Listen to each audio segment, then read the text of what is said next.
Captain America throws his mighty shield.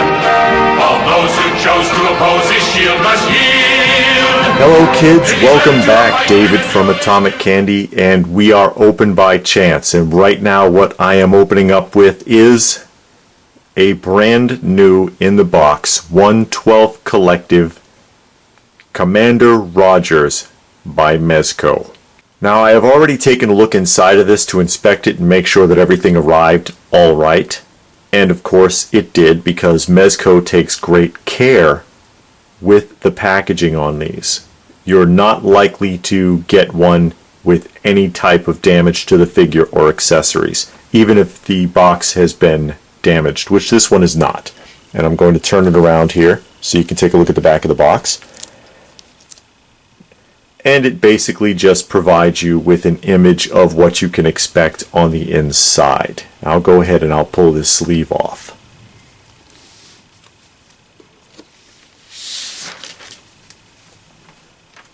Now you can see that much more clearly. Commander Rogers with a shield, a dagger, a harness, a utility belt, and a multitude of hands. And you see that this shield is semi-transparent.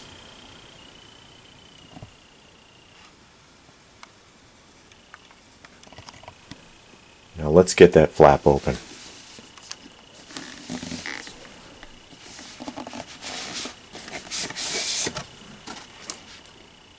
Now you pull the sleeve off to reveal the inner box.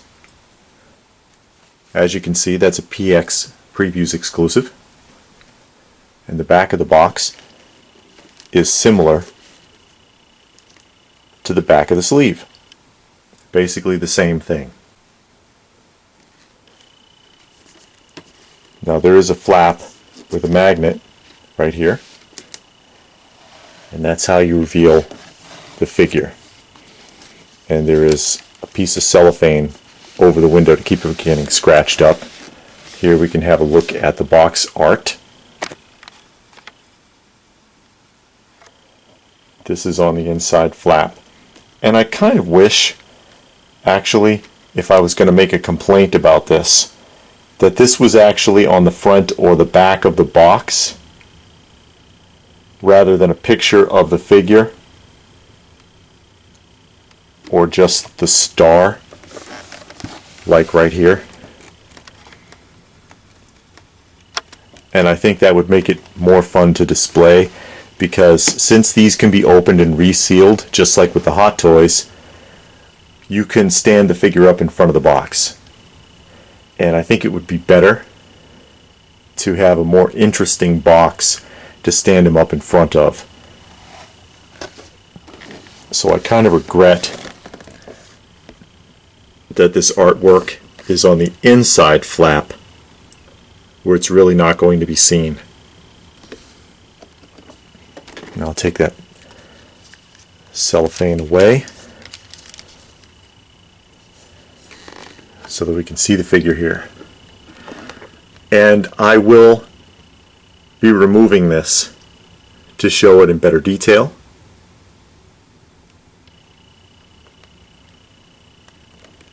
I am primarily an in-the-box collector, but since this can be resealed,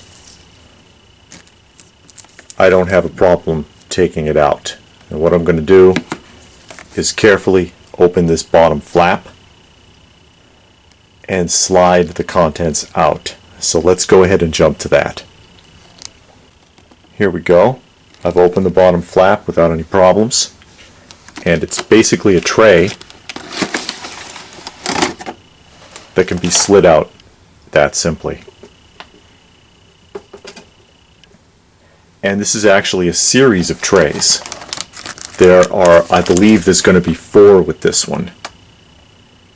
The primary tray over the top of the figure, and there's another set of trays underneath that have additional accessories. And here you have a stand, part of the stand. This is the arm of the stand that is jointed in multiple locations so that you can pose him jumping or whatever. A harness for his back, and a Ziploc bag for you to store accessories in if you don't want to use the box. And as you can see, this is underneath a second tray.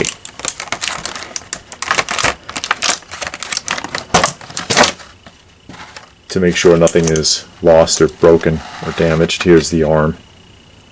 You can see it pivots and bends and does a lot of things. That way you can pose him, you know, jumping, running, falling, however you want to do.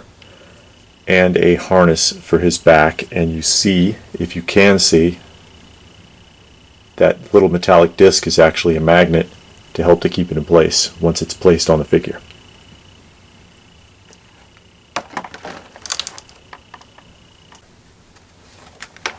So let's go ahead and lift off Captain Rogers' tray.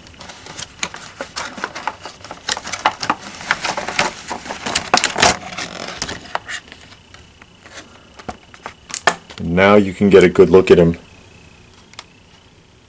without the glare.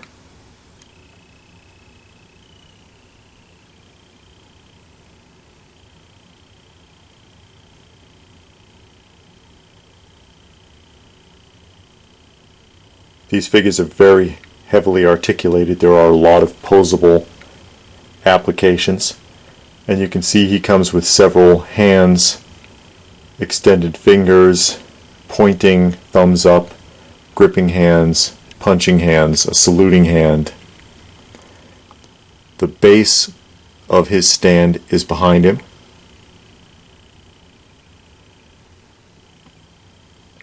And then you have his shield and a dagger, a K-bar. And I don't know if you can see that, but he is actually standing on top of a packet of silica gel. So let's get Mr. Rogers out of there. Mr. Rogers, Captain Rogers, and set him up and see how he looks. Now here is Captain Rogers out of the package, and I've got him stood up on his stand, as you can see here. Now another small complaint about how some of these are done. Get him into focus there nicely. Is with the stand. Now there is a peg that his foot is inserted into right here. But the peg is very short, and so he does not fit into it very cleanly. That peg is also supposed to be removable, and the base of the clamp stand is supposed to fit down into the hole. That peg does not come out easy. It is very difficult to remove that peg, and there is the possibility you could accidentally crack or fracture this stand trying to remove that peg because of how tightly it's fitted in order to install this clamp, this accessory, to put him into jumping or other moving poses. But back to the figure itself. You see he's got the utility belt, but the utility belt comes attached. I do not believe this comes off. It is basically connected to him, as are the boots, and indeed the entire costume does not come off. And I kind of see that as a drawback personally, because I'm coming from the era of collecting G.I. Joes, primarily 60s and 70s G.I. Joes, where the entire uniform can be removed and changed. You know, they would sell additional uniforms and you could change their clothes out. Now, the shield, as well as that harness, has a magnet on the inside, and as you see, it's a transparent shield again, and you can basically literally just clamp that to his forearm without putting his hand through the handle. There is a handle on the inside of the shield right up at the top for him to hold on to. It's got a little hinge so you can use a gripping hand to maintain a hold on the shield. And there is a magnet on, of course, both arms. And you can actually see the magnet as you roll the sleeve up. And again, this uniform is stitched on. You can see where it's been sewn in place. This uniform is not coming off. Neither is this belt. If I roll this sleeve up a little bit, you can see the connector there. And you'll also notice that the forearm has absorbed color from the uniform. I don't think it's unpainted. It's like a flesh tone, but it's been dyed effectively by the uniform. So if you did peel this uniform off of him, his whole body is probably blue now. Now if you put the harness on him here, and this is a problem I've heard about with a lot of these figures, is the accessories can be very difficult to put on the figure. But there, I've managed to get him on him without much trouble. And the magnet there will connect to the shield. See, it pulled his sleeves up. And the shield fell off. And that's how it goes, folks. There is a sheath here for the knife, which is a nice difference, a nice accessory. He's fully articulated, so you can pose him however you want. His head has a lot of jointing. His abdomen, hips, knees, the ankles, they can pivot, although they do not pivot that much, just a little bit. But you have a lot of options as far as poseability. Now let me get him back on the stand here.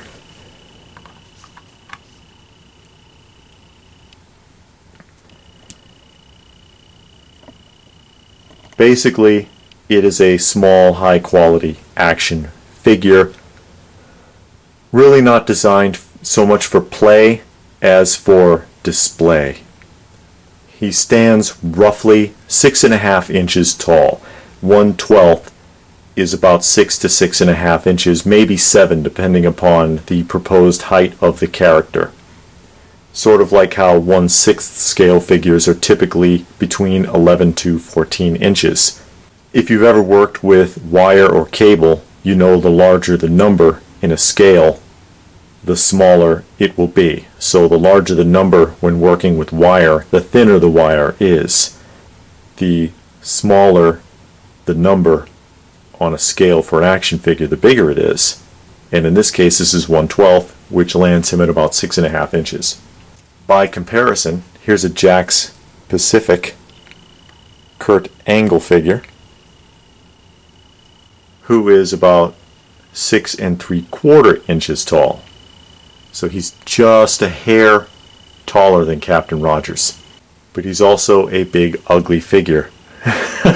He has some decent articulation, but he's kind of clunky. There's not much detail. Although he does have a lot of articulation for a standard action figure.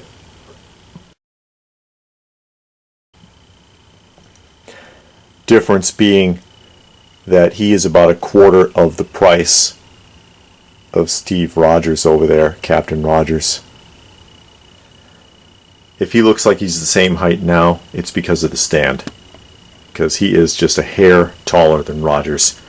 Your average wrestling figure is going to run you around $20 retail. Your average MEZCO 1/12 collective figure is going to run you around $80 retail. That's new, not aftermarket. Aftermarket, it's going to be more. The 1/12 figures tend to go up quite a bit, just like Hot Toys. Some don't. Not all of them go up, but a lot of them do. Usually the ones that don't go up so much are the ones that are overdone. Like you're starting to see that with Wolverine and Deadpool, because they keep reissuing the same basic figure with a color variation in the costume. And that's not always so attractive to buyers. So Steve is 4 times the price of a comparable sized action figure from any other line, including Marvel Legends. But what you're paying for is the overall quality. The quality of the box, the quality of the packaging, the fact that he's mixed media, the multitude of different hands and accessories that these figures come with, the fact that they come with a stand, the fact that they are very heavily articulated. It's a whole different level of collecting. Because you start off price-wise and quality-wise on the bottom rung with, say, Funko, for example. I know some Funkos are worth a lot, but the quality is actually very poor. And retail-wise, relatively inexpensive. Then you move up to Star Wars Black Series and Legends and the Hasbro Wrestlers, the classics. Then the next stage, you go up to SH Figuarts. Then when you hit the $80, $90 range, you're looking at Tamashii Nations and MEZCO 112 Collective, and then you jump again from there, and you've got Hot Toys 3.0. This is like a middle ground between the average priced items and jumping way off the cliff with something like Hot Toys. It's kind of like having a smaller version of Hot Toys due to the quality. Now hands, they come right out like that. It's a little peg. And you can put on the new one. And sometimes these hands, they don't fit very well. They're extremely loose or they're extremely tight. This one happens to be very tight.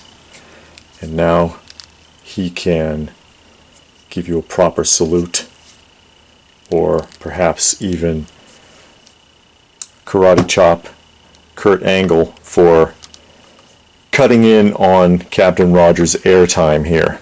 He had about enough of Kurt Angle. You can just lay there from now on.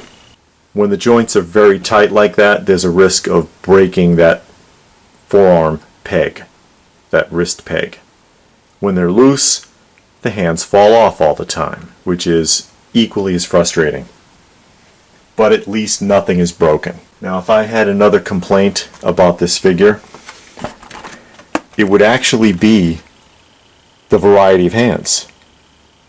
For me, there's too many. I would have preferred to see fewer hands and more actual accessories, because he really only has 2, which is the shield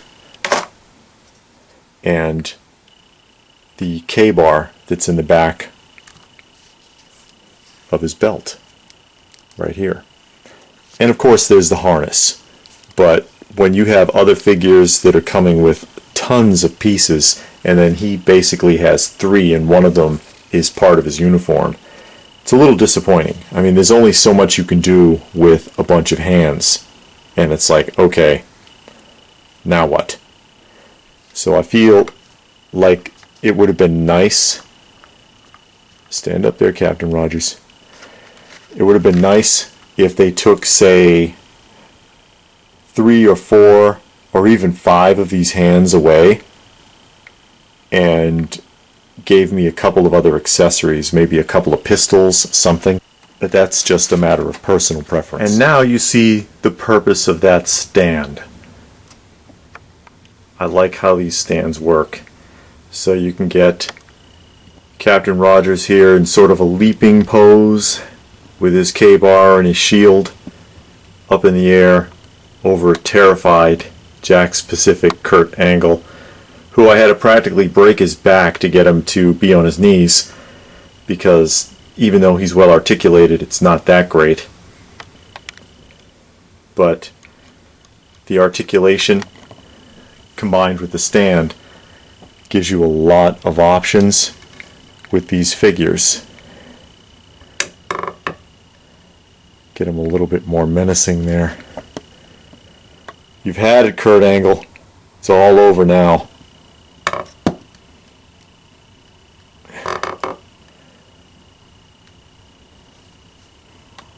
These magnets don't always do as well as they should, but that's quite alright. You get the idea. So there's a lot of posability options with it. As adults, most of us don't play with toys so much anymore, but we can have a good time posing them.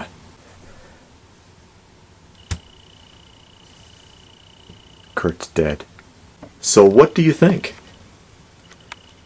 Do you collect MEZCO's 112 collective figures? Are you interested in collecting MEZCO 112 collective figures?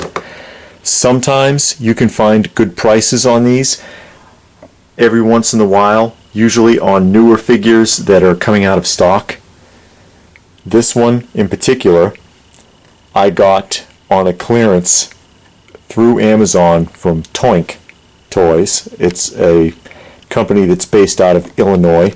I've been to their brick and mortar location for $40. Half the regular price. And that sale is over. You're not going to find them for less than $80 right now, I don't think. But there is the possibility to sometimes get some really great prices on these. But on that note, even going to MEZCO's website and pre-ordering them for the $80 standard retail price isn't that bad. It's not a bad deal at all. And you can pre-order and put a down payment and make payments kind of like you do with Sideshow, which I think is pretty cool. No, I do not work for MEZCO. I wish I did. So I'm not endorsing them per se. I'm just talking about their figures and basically how much I like them and appreciate the work that goes into them. I have, as I pointed out, a couple of small complaints, but they're minor things. Like I said, I would rather see fewer hands and more accessories. I have a preference for being able to change out the uniform, and obviously that uniform is not coming off. The wrist joints concern me a little because there's always the possibility you could accidentally damage the wrist joint changing hands out. And I wish they would do something else with their box art. I don't like how the best art is on the inside instead of on the outside, because with a figure like this I could pose him, put him in some kind of pose in front of the box, and then display him that way, because like I said, I'm primarily an in-the-box collector, but with these I will take them out to pose them knowing that I can completely reseal him. I like that option, but rather than displaying him in front of just a plain looking box like this, or if I turn it around, I suppose I could put him in front of that. But what I would really like to be able to do is have him in front of that artwork. And this is a lot more complicated because it'll take up more space. Just some food for thought in case anyone from MEZCO is watching. So again, what do you think? Do you like the MEZCO 112 collective figures? Do you have any? Tell me about yours. Tell me what you've got. Did you get any really good deals on a 112 collective figure? Post your story in the comment section down below. I'd love to see it. Please do give the video a thumbs up if you got anything out of this, if you enjoyed the video. Check out some of the other content if you're new, because I do a lot more than just action figure reviews on this channel. My wife and I, Lady Pop Hunter, we do a lot of different things here. We do toy hunts, we do weekly roundups, we do unboxings, and a lot of variety on the channel. So hit that subscribe button if you haven't, hit that notifications tab if you haven't, check out some of the other videos if you don't mind, and I hope to see you again soon. Thanks for watching.